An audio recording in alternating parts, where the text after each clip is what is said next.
Welcome. You're listening to the Uncharted Lancaster podcast, where we explore the hidden histories, forgotten places, and long-buried secrets of Lancaster County. Using modern digital storytelling tools, each episode brings a new piece of local lore to life, revealing the strange, the surprising, and the stories history left behind. Let's begin. Have you ever looked at a really massive financial crisis, not just a dip in the stock market or something? Right, like a full-blown disaster. Exactly. One of those systemic economy-crashing disasters where entire communities are just staring into the abyss, about to lose absolutely everything. Okay. It's terrifying. It is. And when you see that kind of devastation looming, do you ever think, well, what if we just erased all the records? Oh, wow. Just wipe the slate clean. Yeah. What if instead of untangling the mess and, enforcing the fallout, someone just struck a match, held it to the debt, and walked away? I mean, that fundamentally breaks the single most important rule of finance. Right. Because the entire global system, whether we're talking about, digital currency today or gold coins centuries ago, it relies on the absolute sanctity of the ledger. You owe what you owe. Exactly. The ledger is the truth.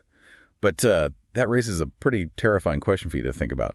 What happens when the truth, the literal mathematical reality on that ledger, is the exact mechanism that guarantees the destruction of an entire town? And that is exactly the question we are exploring today. We've got this fascinating stack of source material in front of us. Yeah, deeply researched historical accounts, legislative records from the 1820s, detailed analyses. Right, all centering around a place called Marietta, Pennsylvania, and specifically an institution known as the Marietta and Susquehanna Trading Company. Susquehanna, yeah. Our mission for this deep dive is to basically reconstruct a very specific, incredibly bizarre event from 1823. Because depending on how you look at the evidence, it's wild. It really is. It was either a brazen, highly coordinated midnight bank heist, or, and this is the crazy part, it was the most successful community-sanctioned financial cover-up in American history. To really grasp the stakes here, you have to look past the superficial elements of a true crime story. Yeah, this isn't just about guys with guns. No, not at all.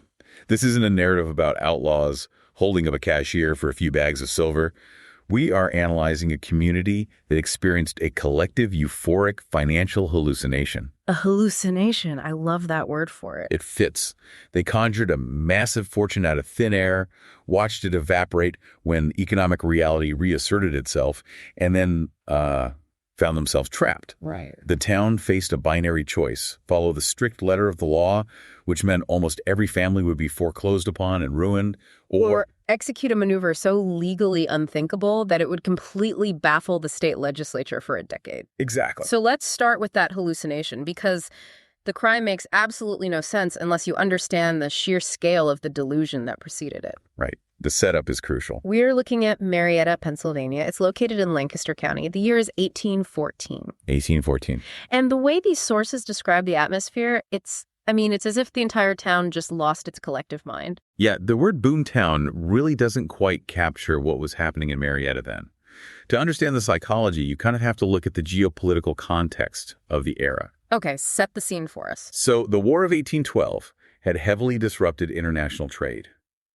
British blockades meant that domestic manufacturing, internal trade routes, and local agriculture certainly became incredibly valuable. And the river is right there. Exactly. The Susquehanna River was a vital artery for moving goods. So Marietta wasn't just some quiet settlement. In the minds of the people living there, it was poised to become this massive commercial metropolis. They thought they were the next New York. Pretty much. That belief sparked a speculative frenzy that just completely untethered the value of the land from its actual practical use. Okay, so I was reading the specific numbers from our historical sources, and I actually had to stop and run the inflation calculations myself because they sounded like typos. The numbers are insane. They really are. We have a record of a 45-acre tract of land in Marietta selling for $58,500 in 1814. Wow. Let me put that in perspective for you listening. Today, that is roughly $1.1 million. For 45 acres. For 45 acres of raw dirt in a 19th century river town. And The mechanics of the speculation drove the prices even higher as the land was subdivided. That is the classic hallmark of a bubble. Right, they chop it up. Exactly. The sources detail another tract, a smaller one, just 18 acres. But those 18 acres were sliced up into 83 distinct town lots. Oh, wow. And that single tract brought in $29,650. Then there was an even larger addition of 106 lots. Okay. Now, this one is crucial because it included a ferry franchise and a bridge charter on the Susquehanna. That specific package commanded $110,000. Wait, pause on that for a second. A ferry franchise and a bridge charter. Why is that suddenly worth $110,000, which is roughly $2 million today? Well, because before the era of massive infrastructure and, railroads, controlling the physical crossing of a major waterway like the Susquehanna was essentially a license to print money. Oh, I see. Yeah, a ferry franchise gave you monopoly rights to transport goods, wagons, and travelers across that specific stretch of the river. You own the crossing. Right. And a bridge charter gave you the legal right to build a toll bridge. Yeah. You weren't just buying the dirt on the riverbank, you were buying a legal chokehold on the regional supply chain. That perceived future value was baked into the land price. Exactly. Okay, let's unpack this. That makes total sense. But the fever wasn't just restricted to the commercial chokeholds. The regular farmland was skyrocketing, too. Oh, completely. We have testimony from a man named Bar Spangler. He was a lifelong resident of Marietta, and the sources note that he lived to be over 100 years old, passing away in 1922. So his historical memory bridged this entire era. Exactly.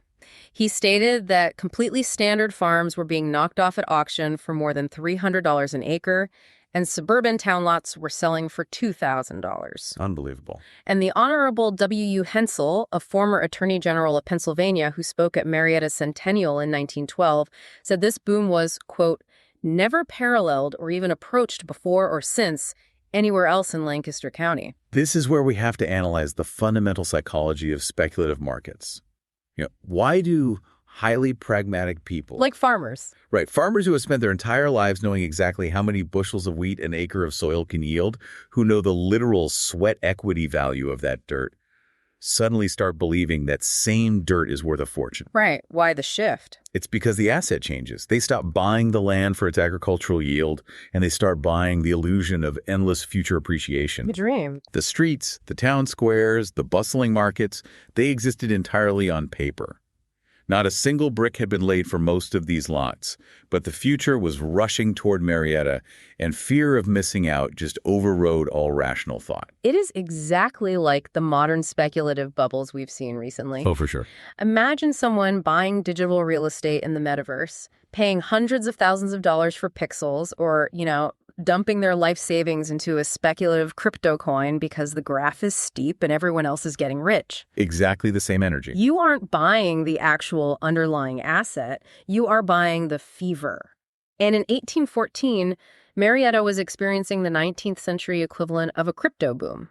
Men who woke up as quiet farmers went to sleep believing they were millionaires on paper. But the problem with paper millionaires is that their wealth requires a constant influx of new, optimistic money to sustain the illusion. Right, you need more buyers. Yeah. The fundamental reality of Marietta's local economy, like the actual goods produced and traded, could not mathematically support these valuations. So the bubble bursts. Exactly. When the broader economic conditions shifted and the music stopped, the bust wasn't just a mild market correction. It was a complete annihilation of wealth. And the numbers on the crash are just staggering. Let's trace the collapse. Those exact same farms that Spangler said were selling for $300 an acre. Yeah. They plummeted to $60, sometimes $75 an acre. Oh. The suburban town lots that commanded $2,000 fell to $10. Wait, from $2,000 down to $10? From $2,000 to $10. Our sources highlight one specific tragedy. A massive, sprawling house that supposedly cost $16,000 to construct ended up selling for $1,100. Oh, my goodness. The historian writing the account explicitly noted that the house sold for less than the cost of the mortar holding the bricks together. I mean, it is a total systemic evaporation of the town's net worth. Every single person who bought at the top of the market is now utterly ruined. But the crisis doesn't stop at individual ruin, because standing right at the epicenter of this financial crater is the institution that fueled the delusion in the first place. Yes. The Marietta and Susquehanna Trading Company. Now, despite the name, which makes them sound like they should be sending ships to trade for spices or something, this is actually a bank. Right. They were organized under Pennsylvania's General Banking Act of 1814. And that specific piece of legislation is vital to understanding how the crisis escalated. The Banking Act of 1814 essentially decentralized finance in Pennsylvania. What did that mean for the average person? It allowed for the creation of dozens of localized banks across the state, and these institutions had the power to issue their own paper notes. The Marietta Bank became the engine for the local credit boom. So they were basically printing money. Pretty much. When someone wanted to buy a $2,000 lot, the bank loaned them the money, issuing its own paper currency, backed by the supposedly ironclad value of that real estate. Oh, I see where this is going. Yeah. So when the land values collapsed by 90% or more, the bank's entire foundation vanished. They were left holding a vault full of promissory notes backed by collateral that was suddenly worth pennies on the dollar. So by 1818, the paper notes issued by the Marietta and Susquehanna Trading Company are functionally toxic. Pure poison. But they don't immediately admit it. The local newspaper, the Marietta Pilot, steps in to do some aggressive historical PR spin. Oh, of course they do. In September 1818, they published this highly defensive statement insisting it was their quote-unquote duty to assure the public that the bank was transacting business as usual, despite injurious reports to the contrary. I mean, anytime a financial institution has to publicly declare, completely unprompted, that everything is perfectly fine and business is normal, you are looking at an institution in deep trouble. Right. Don't panic. Everything is fine. Exactly. And the neighboring town saw right through the rhetoric. Trust is the only thing that gives localized currency any value. If I hand you a Marietta paper note, you only accept it if you believe you can hand it to someone else tomorrow for the same value. The moment that belief wavers, the currency dies. And the surrounding towns absolutely went for the throat. The editor of the York Gazette published this incredible biting insult aimed at the Marietta paper. What did he say? He wrote that he was shocked an editor could reconcile it with his conscience to tell the public these notes were good. He specifically stated he wouldn't take a $10 Marietta note for a single year's subscription to his paper. That's brutal. And my absolute favorite detail, he added that a local barber would refuse to shave you for one of its $5 bills. Oh, man. It's humorous, but it perfectly illustrates the cascading failure of the local economy. Yeah, it really does. When neighboring towns like Columbia and Elizabethtown held formal public meetings and passed resolutions declaring they would no longer accept Marietta notes for agricultural produce, except at a massive discount, the local economy effectively froze. Just locked up. At first, the sources tell us, the notes were discounted by 30% in Philadelphia. A year later, they were trading at a 60% discount. Okay. I want to really dig into what that actually means for a person living there. Let's say I'm a blacksmith in Marietta in 1818. Okay. I've been paid in Marietta scrip all year. I go to buy flour for my family. Does a 60% discount mean I have to physically hand over more than twice as many bills to buy the exact same amount of flour? How does a community even physically survive that kind of friction? That is exactly what it means. Your purchasing power is slashed by more than half overnight. That's devastating. If the flour merchant even accepts the notes at all, which they might not, considering the value is dropping daily, they demand twice the volume of paper. People revert to bartering. So we're back to trading chickens for horseshoes. Basically, they rely on ledger credits at the general store, trading future labor for present goods. The entire flow of commerce grinds to a halt. But wait, where is the state? If my bank account drops by 60% because the bank made terrible real estate loans, government regulators step in. Where is the oversight to stop this free fall? Well, we have to remember the era. In the 1810s, there was no FDIC insurance. There was no overarching Secretary of Banking actively auditing these regional institutions to protect the consumer. Oh, wow. So you were just on your own. It was the frontier of localized finance. If your bank's paper became worthless, your savings were simply gone. The bank was forced to suspend payments in October of 1818. They just closed up shop? They locked their doors and stopped redeeming their paper notes for gold or silver.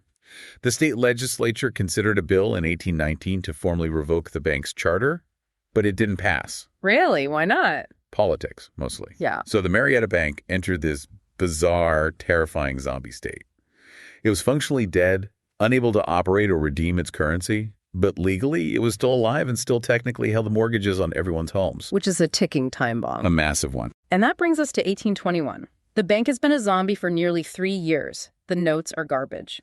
And finally, the stockholders, the people who actually invested the capital to start this bank, demand to see inside the black box. And it takes an immense amount of pressure to even get that far. On May 25th, 1821, a group of stockholders convenes at John Berg's Inn in Lancaster. Lancaster, right. Now, our sources note that this group represented only about 5% of the total stock. That incredibly low turnout indicates how much apathy or just pure despair had already set in among the investors. They just gave up. Yeah. But this 5% faction passes resolutions stating that since the bank hasn't kept its notes at par for 3 years, it is time to formally close the operation down and pay whatever meager fraction can be paid. Makes sense. So they appoint a committee of 7 men to go to the bank and investigate the affairs. You would think a legally appointed committee of stockholders would just walk in and look at the books. But when they show up, the cashier, a man named William Child, builds an absolute brick wall. He really does. He flat out refuses to let the committee see the statement he prepared. He refuses to let them inspect any of the books, any of the papers, any of the vouchers. He tells them directly to their faces that the directors strictly enjoined him not to show them a single thing. I mean, the hostility is just brazen. The directors of the bank actually write a formal communication to the stockholders where they openly insult the investigating committee. What do they call them? They refer to the committee as surreptitious, meaning surreptitious or sneaky. Wait, they called the owners sneaky? Think about the audacity of that.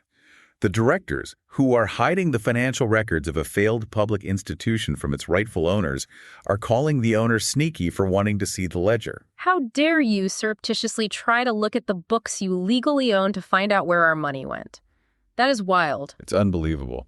But eventually, the pressure from the community and the threat of legal action gets too high. In September and October of 1821, the bank's president and directors finally relent and release a quote-unquote general statement of their finances. Yes, this statement. They publish this balance sheet and claim it's an accurate reflection of the bank's health. But when our sources break down this 1821 balance sheet, it is a masterclass in horrific, desperate accounting. Oh, it's a disaster. If you analyze the October 1821 balance sheet line by line, it completely unravels.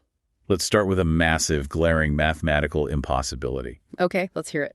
The statement lists liabilities, things like the capital stock, the notes they have in circulation, money they owe to other banks, and customer deposits. If you take a pen and add up the specific itemized numbers in that column, they equal $253,123.13. Okay, got it. But the grand total printed at the bottom of the column is exactly $100,000 higher. $353,123.13. Wait, $100,000 is just missing. Did they just add wrong? Our historical source notes cautiously that this could simply be a printer's error at the newspaper. $100,000 typo. Right. However, given the context, it is far more likely a massive hidden liability of $100,000 in circulating notes that the directors simply didn't want to explicitly itemize on the ledger, but still had to account for in the bottom line to make the math balance with their asset column. That is so shady. But even if we generously assume it was a typo, the rest of the sheet is covered in red flags. The stated capital and surplus are listed at nearly 9 times the deposit liability. It's not bad. That ratio is absurd for a functional bank. Furthermore, the amount of money tied up in real estate, judgments, and mortgages vastly exceeds their entire capital. Hold on. Let's clarify this for the listener. When a bank lists judgments and mortgages on their asset column, what they are saying is, hey, we are owed this much money by the people in town. That debt is our asset. Right. But if the entire town was ruined by the crash, those mortgages aren't assets. They're just wishes. Precisely. To treat a mortgage as a solid asset, the underlying collateral, the house must have value, or the debtor must have the ability to pay. Neither was true. According to Mr. Hensel's account at the 1912 centennial, by this specific point in time, every single man in Marietta, except 4, was insolvent. Wait, the whole town? The entire community was legally bankrupt. Yeah. So those judgments and mortgages propping up the bank's balance sheet, they are completely uncollectible. Wow. The bank is pretending that debts owed by utterly ruined farmers are as good as gold. And then we arrive at the final, most damning detail of this entire financial statement. What is it? There is absolutely zero cash listed as an asset. Not a single cent of hard currency in the vault. Let me stop you there, because I am genuinely trying to picture the mechanics of this. How does a bank physically open its doors on a Tuesday morning if there is literally zero cash in the building? If someone walks in to withdraw $1, what happens? They don't. The bank had suspended operations years prior. They aren't taking new deposits or cashing checks. Their sole function at this point is trying to aggressively collect on old debts to stay alive. So they're just a collection agency now. Basically, the bank is a rotting corpse of an institution. And because it holds all these mortgages, it is threatening to drag the entire town of Marietta down into the grave with it. Because if they call in the loans... Exactly. If the bank pushes to collect on those paper assets, the sheriff will be forced to foreclose on homes that are worth a fraction of what they used to be, evicting the families and turning an entire community into homeless vagrants to satisfy a ledger that is built on fantasy. The tension in Marietta must have been unbearable. Unimaginable. And right at this critical, explosive moment, we need to introduce the architect of our story. A man whose personal biography is just as sprawling, improbable, and adaptable as the town itself. Enter Jacob Grosch. Ah, Jacob Grosch. I love reading about Jacob Grosch because he is a figure who practically defies fiction. To understand how he maneuvers through this crisis, you have to understand where he started. He didn't come from money, did he? Not at all. He was born in East Hempfield Township in 1776, the very year of the Declaration of Independence. He came from incredibly humble beginnings. Our sources emphasize that he only had 3 summers of schooling in his entire life, and it was entirely in German. Only 3 summers. Yep, and he was working full-time by the age of 12. The language barrier is a critical detail, really. When Grosch moved to Marietta, which at the time was known as Anderson's Ferry, as a young adult, he did not speak a single word of English. Really? Not a word? Nope. He is a highly ambitious young man living in a rapidly expanding young nation. But he is trapped behind this massive linguistic wall. His transformation begins with his personal life. He marries his second wife, Margaret Gudedal, or Gooder, as it was anglicized in the records, and Margaret did not speak German. I find this dynamic so fascinating. You have a husband and wife who literally cannot speak the same language when they marry. It sounds like a sitcom setup, but it worked. It did. Margaret patiently teaches Jacob English. And that education acts as a key, unlocking a massive latent potential in him. Once he can navigate the English-speaking political and commercial world, his natural intelligence and sheer force of will take over. He goes on to build a resume that makes a modern career path look incredibly lazy. In the 19th century, especially on the frontier of commerce, individuals often wore many hats out of necessity. But Grosch's trajectory is exceptional. What else did he do? He becomes a farmer, then a tavern keeper, then a merchant, and heavily involves himself as a real estate promoter during the boom. He was right in the middle of it. When the War of 1812 breaks out, he raises and commands a company of soldiers known as the Marietta Greys, serving as their captain. After the war, he pivots aggressively into politics. He serves 4 years in the Pennsylvania House of Representatives, gets elected to the Pennsylvania State Senate for another 4 years, and then, despite his lack of formal legal education, serves 9 years as an associate judge on the Lancaster County Court of Common Pleas. That's just wild. And the sources give us glimpses of his character that show a man of very strong, unyielding, independent morals in certain areas. Like what? Well, for instance, local tradition strongly maintains that during his 9 years as a judge, he never once returned an escaped slave to bondage, completely defying the draconian Fugitive Slave Act of 1850. Wow, that's significant. He was a force of nature. Even his personal life was expansive. He was married 5 times, outliving his first 4 wives, and finally passed away in 1860 at the age of 84. Mr. Hensel, looking back from 1912, described Grosch as a judge before whose rebuke even the legendary statesman Thaddeus Stevens quailed. But we cannot look at Grosch purely as a detached moral statesman. Right. He was deeply financially entangled in the Marietta bubble. During the boom, Grosh bought 48 acres of land in Marietta at $13 an acre.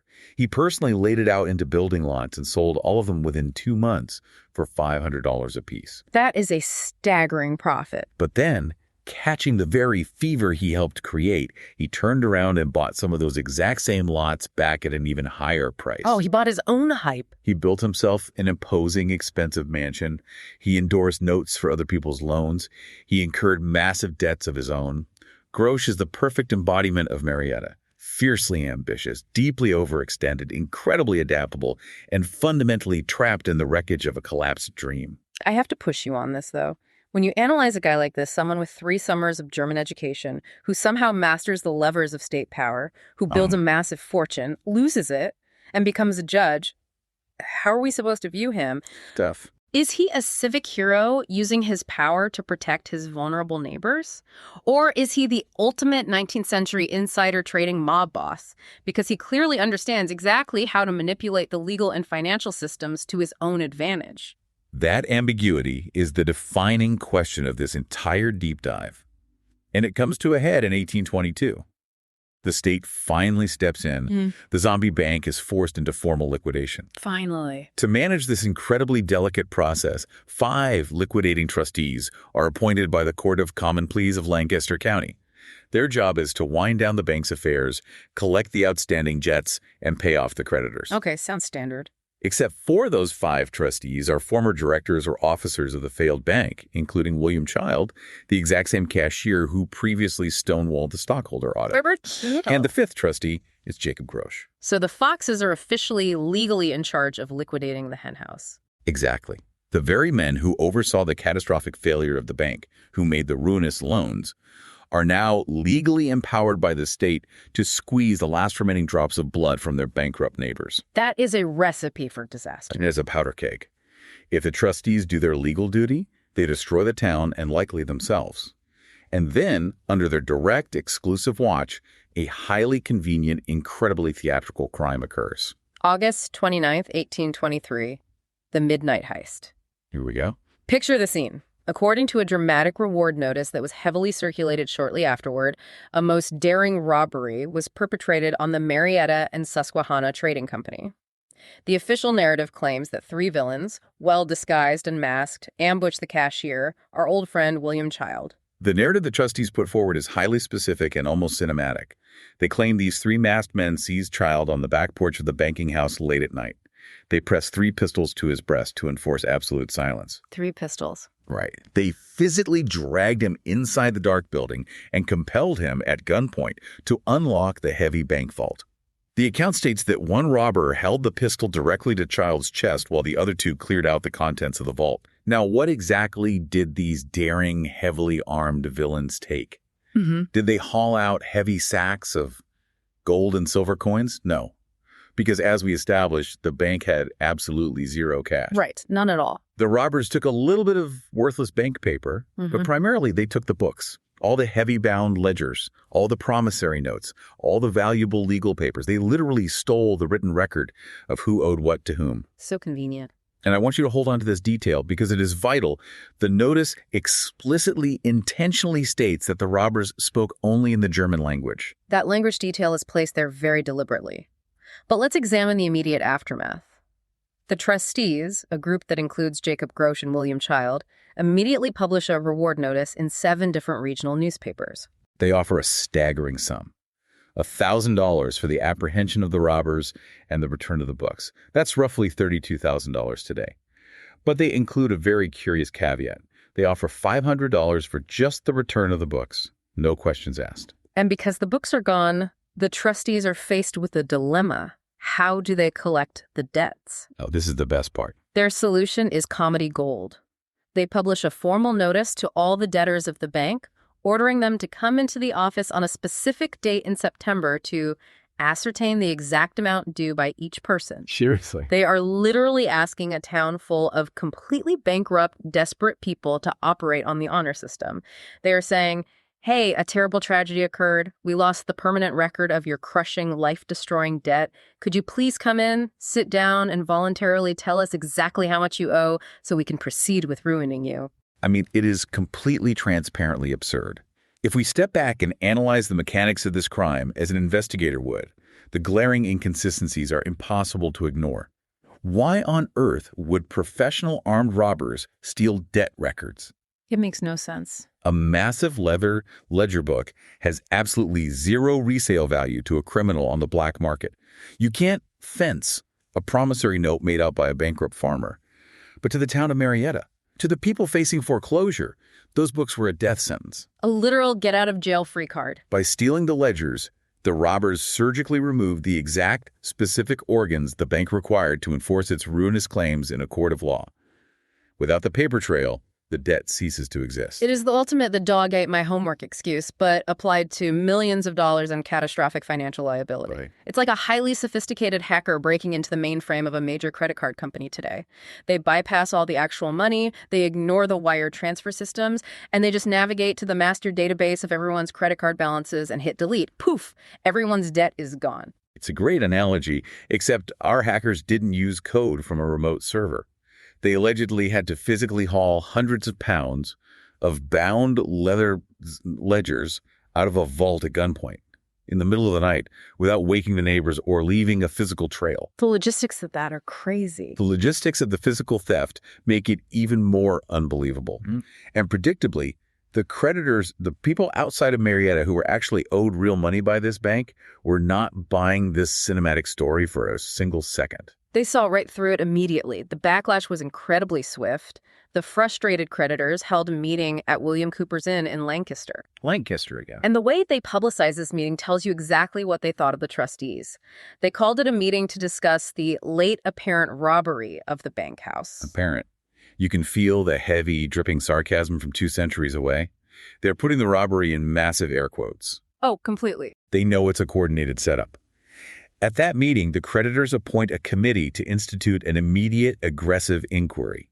They want legal action against Grosh, Child, and the rest of the trustees. But remember, the trustees hold all the physical cards. Because the ledgers are gone? The evidence has conveniently vanished into the Susquehanna River, or very hot fire. So the local committee gets absolutely nowhere. By January of 1824, they escalate. They take their fight to the state level. The creditors officially petitioned the Pennsylvania House of Representatives in Harrisburg, demanding a formal legislative investigation into the conduct of the trustees and the truth behind this highly convenient robbery. So the state legislature comes knocking on Jacob Grosh's door. And how does this guy, a former state senator himself, respond? Does he confess? He files a formal written protest against the House's right to even investigate them. He doesn't aggressively defend his innocence. He mounts a procedural defense. He essentially argues, look at the facts, gentlemen. We advertised a reward. We spent a lot of money putting it in 7 different newspapers for a long time. How could we be complicit? It is a brilliant, entirely evasive legal maneuver. The creditors are screaming, "There was no robbery. You destroyed the books to save yourselves."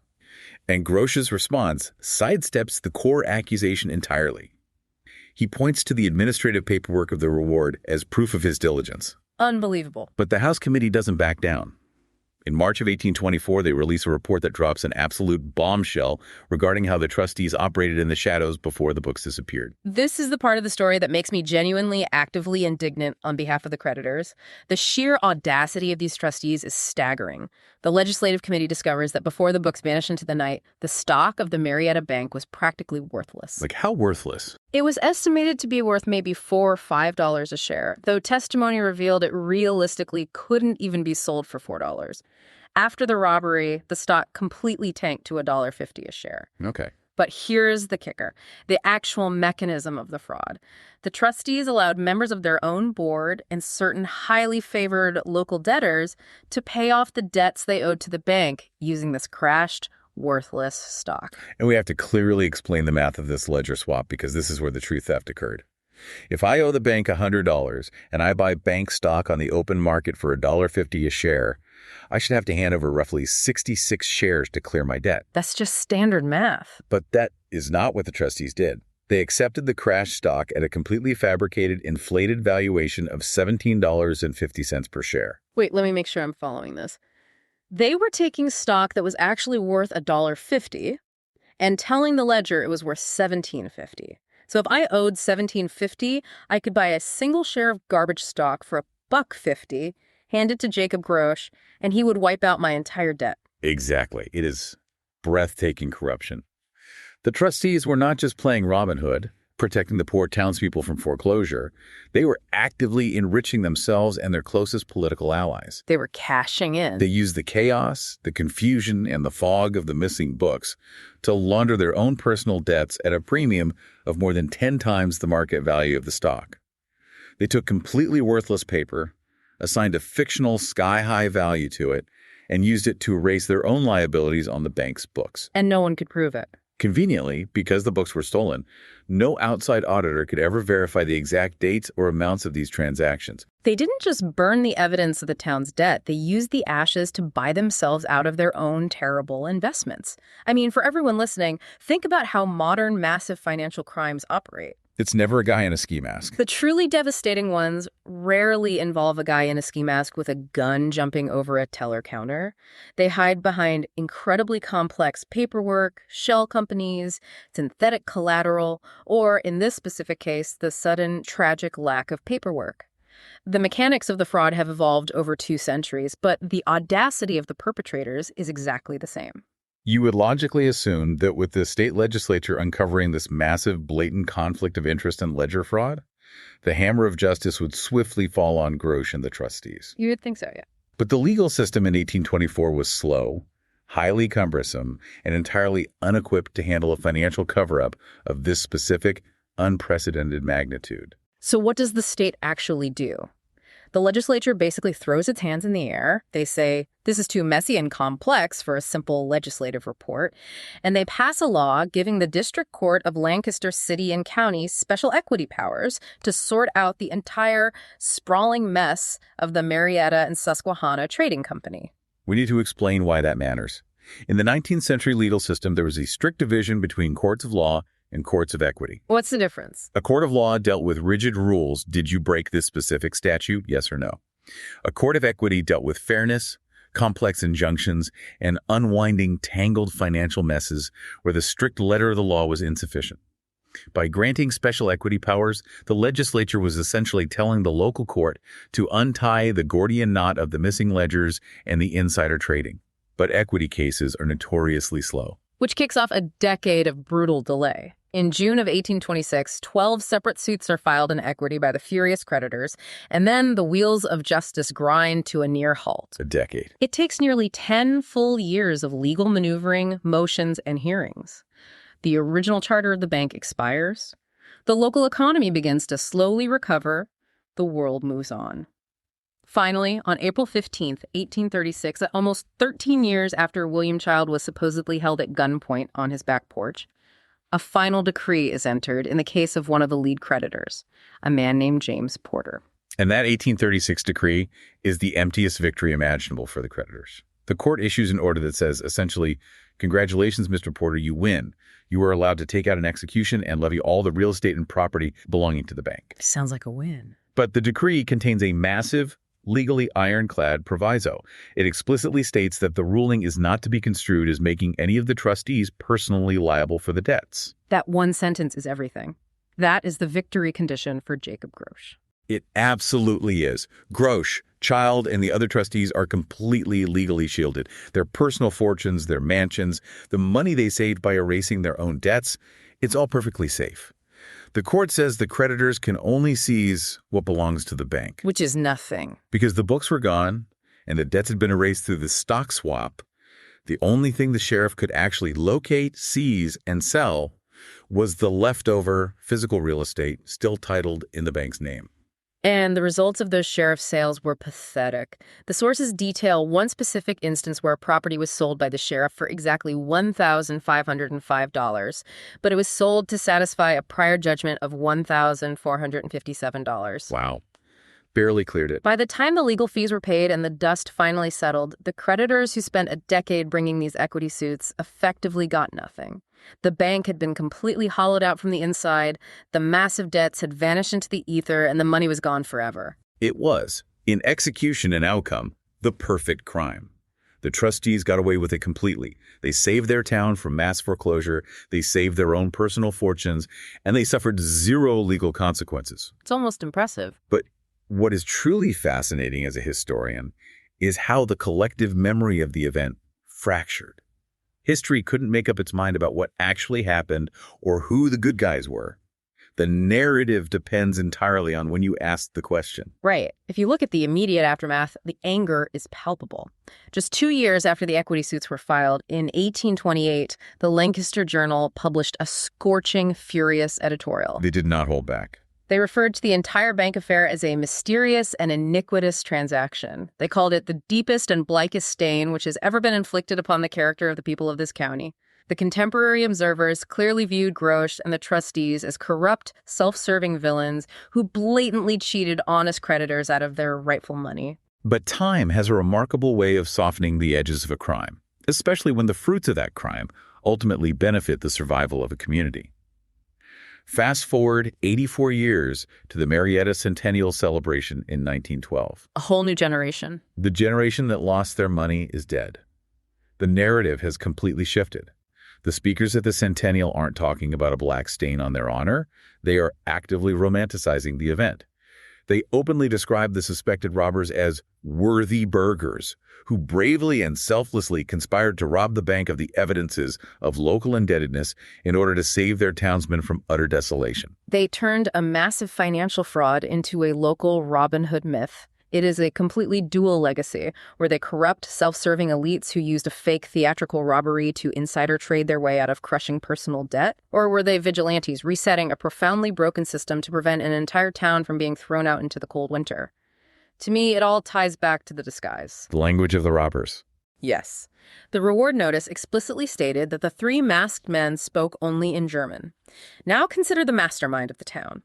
Jacob Grosch was a powerful judge and politician, a man who grew up speaking only German and didn't learn English until he was an adult. The pieces fit so well. By ensuring the robbers exclusively spoke German during the heist, they created a brilliant legal dead end. It gave the town and the trustees absolute plausible deniability to the outside English-speaking creditors, while quietly pointing a massive winking finger at Jacob Grosch to the locals. It was a signal to Marietta. The German speaker took care of it. The ledger is gone. You are safe. It is a stunning piece of historical stagecraft. And that enduring ambiguity is what makes the story of the Marietta and Susquehanna Trading Company so resonant. The historical records leave us with a collapsed economy, a vault full of missing books, a cashier held at gunpoint on a dark back porch, a decade of furious feudal lawsuits from out-of-town creditors, and a town that was undeniably factually saved by the highly convenient disappearance of its own ruinous debt. It is an incredible piece of history. Thank you so much for walking through this massive maze of 19th century speculative madness, missing ledgers, and vigilante economics with me. The mechanics of how they pulled this off are just astounding. It has been a fascinating discussion. It is one of those profound historical moments that forces us to critically examine the fragility of the financial systems we place our absolute trust in every single day. The ledger is only as powerful as the people willing to enforce it. Exactly. And to bring it back to where we started, to that idea of the shattered system and the erased records, I want to leave you, the listener, with a thought to mull over. If a financial system becomes so fundamentally broken, so completely detached from the reality of human survival, that enforcing the strict letter of the law would literally destroy an entire community, does a criminal act that resets the board actually serve a higher moral justice? And if a massive systemic crisis like that happens again tomorrow in our modern interconnected world of immutable digital ledgers and global debt, who gets to decide who holds the match? Thanks for joining us for this deep dive. Thanks for listening to this week's episode of the Uncharted Lancaster podcast. If you enjoyed the episode, be sure to subscribe and leave a rating or review wherever you listen. It really helps more people discover the show. For more fascinating local history, visit unchartedlancaster.com. And if you'd like to go deeper, check out one of Adam Zern's books at unchartedlancaster.com/books. Until next time, keep exploring.